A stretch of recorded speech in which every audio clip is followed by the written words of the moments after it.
Holidays-nale, adu namma GT Holidays da. GT Holidays, South India's #1 travel brand.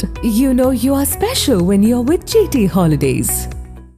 இன்று மாலை விண்ணில் பாய்கிறது நிசார் GSLV F-16 செயற்கைக்கோள். இது குறித்த கூடுதல் விவரங்களை நமது செய்தியாளர் லட்சுமணன் வழங்க கேட்கலாம். லட்சுமணன், எத்தனை மணிக்கு விண்ணில் பாய தயாராக இருக்கிறது GSLV F-16? இதனுடைய சிறப்பம்சங்கள் என்ன, இதனுடைய பயன்பாடுகள் என்ன, என்னென்ன கருவிகள் இதில் இருக்கின்றன, சொல்லுங்க.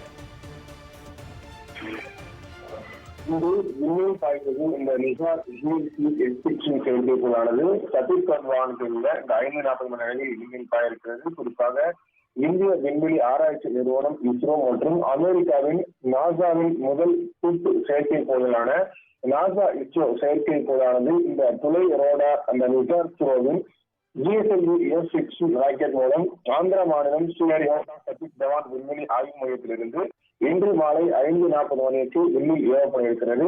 இதற்கான இறுதிக்கட்டான பணிகளானது கடந்த 27 மணி நேரத்திற்கு முன்பாக இந்த கவுண்டர் ஆனது நேற்று பகல் 2 மணிக்கு அளவில் தொடங்கியது. இந்த தொடர்ந்து ராக்கெட் எரிபொருள் நிரப்பும் பணி உள்ளிட்ட அனைத்து பணிகளுமே நிறைவடைந்திருக்கிறது. இந்த நிசார் செயற்கைக்கோள் 2392 கிலோ எடை கொண்ட ஒரு தனித்துவமான பூமி கண்காணிப்பு செயற்கைக்கோளாக கருதப்படுகிறது.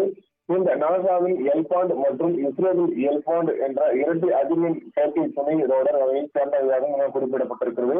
இந்த செயற்கை வானிலை, பகல் மற்றும் இரவு தரவுகளை வழங்குவதுடன் பரந்த அளவிலான பயன்பாடுகளை செயல்படுத்தும் நிசார் பூமியில் மேற்பரப்பு ஏற்படுத்த சிறிய மாற்றங்களை கூட கண்காணிக்க முடியும் என்ற அடிப்படையில் தான் இந்த ராக்கெட் ஆனது இன்று ஏவப்பட இருக்கிறது.